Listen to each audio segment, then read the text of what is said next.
Well, nearly half of all crimes prosecuted in Utah, they either run through the Salt Lake County District Attorney's Office or the Salt Lake City Prosecutor's Office. ABC4's Courtney Johns has more on the man who oversees both of these offices and what it takes to make sure justice is served.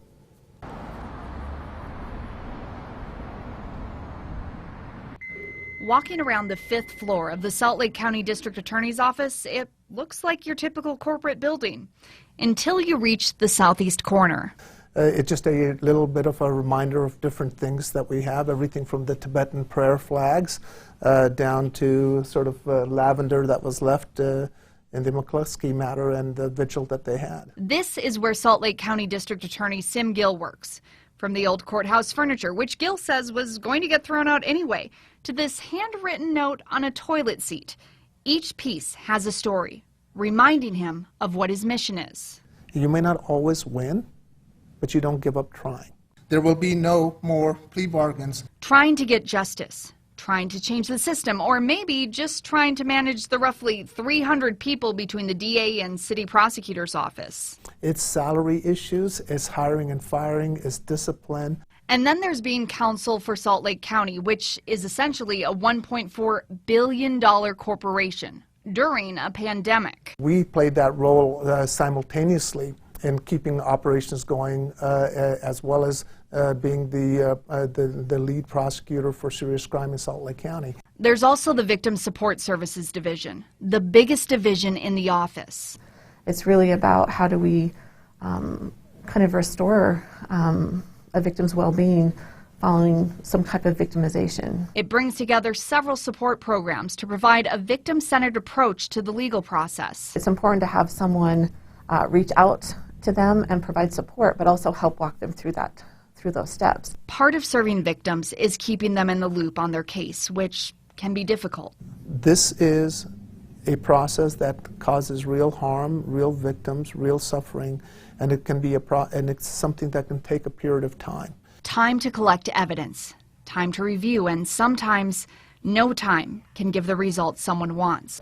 When we know we have a victim and we don't have the evidence in the way that we need to be able to have a successful prosecution, it doesn't mean that the harm didn't happen or the injury didn't happen and that their pain isn't real.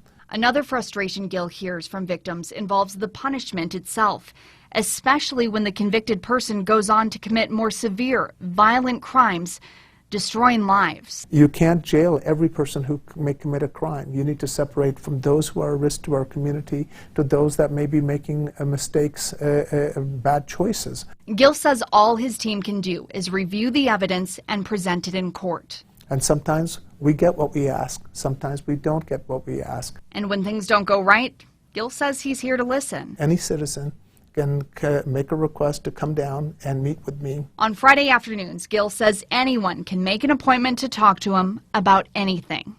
If they want to complain and they want to yell at me and tell me what a terrible job that I'm doing or are angry at me, that is their right to share that, and it's my privilege to listen. Gill says he's been doing this for nearly 20 years. He says the conversations he has with the people he serves stays with him. And I was asking her, how long should the person who killed her sons be sentenced to?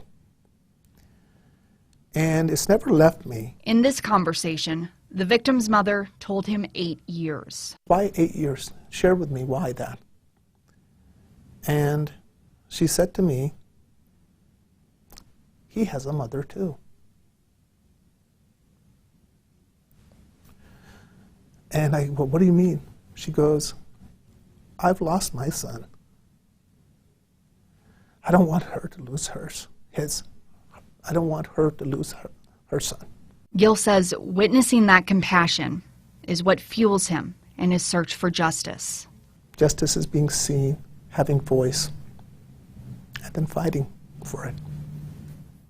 In Salt Lake City, Courtney Johns, ABC4 News. So interesting. Yeah, Sim Gill says even on his very worst day, he has the best job because he says he has the opportunity to see people suffering and try to bring them some measure of justice. You know, that being said, the last year and a half has been far from easy. Gill says his team is severely understaffed, and so this is not over for us. Tomorrow at 10, we're going to have a look at what this means for the justice system and the community as a whole.